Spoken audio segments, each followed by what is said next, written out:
Thank you, Mr. Chair.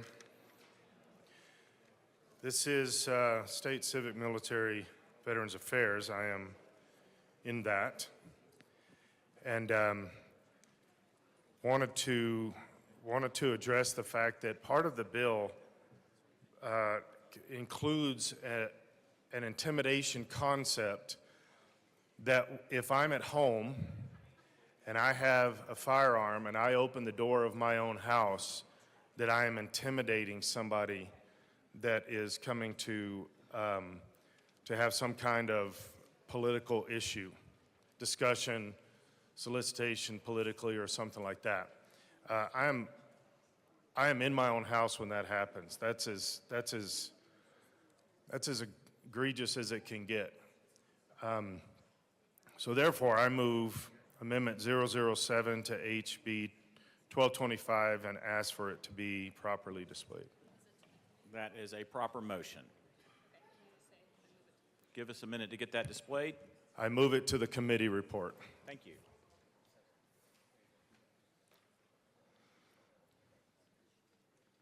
Please proceed. The idea that somehow,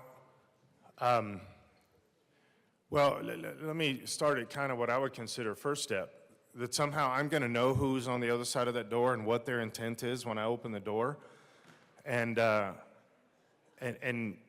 somehow I can't carry, that can't be a part of it. That makes no sense. I don't even have a problem with somebody carrying on the other side of the door when I open it. Years ago, I had at 3 in the morning somebody banging on my door because a family in our church had been killed, and all of the family except the father, and so they brought the father over to my house. The sheriffs brought the father over to my house. When I opened the door, I'm holding a 45. The sheriffs had no problem that I was holding a 45. It's 3 in the morning. They're banging loudly on my door.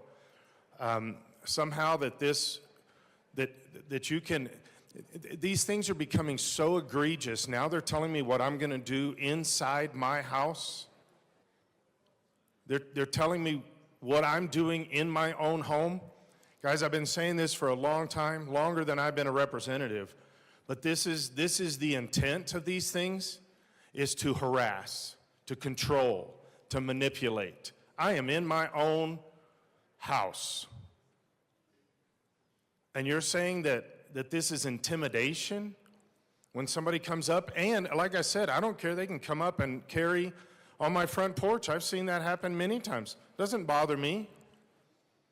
Those sheriffs were carrying too. Didn't bother me. But somehow the idea that this should be included in some kind of, the whole bill is goofy. The whole bill is goofy. We sat and listened to this, that because somebody is carrying, which, by the way, still is their constitutional right. Now, we do have limitations on the space around the actual polling places, but that's already an issue. That's already a law. And so somehow that you're going to tell me what's going on in my house is beyond the pale. And to tell me who can stand on my porch, that's my decision. That's nobody else's decision. So I strongly urge an aye vote. It says here that the substitute will be an individual who is a homeowner who carries a firearm or imitation firearm, because part of the bill includes toy guns. How goofy. When opening the door of the home to another individual. So this excludes the homeowners, and I strongly urge an aye vote, even the toy guns. I move the bottom's amendment to the report of the Committee of the Whole and ask for it to be displayed. One moment, please. There we go. Please proceed.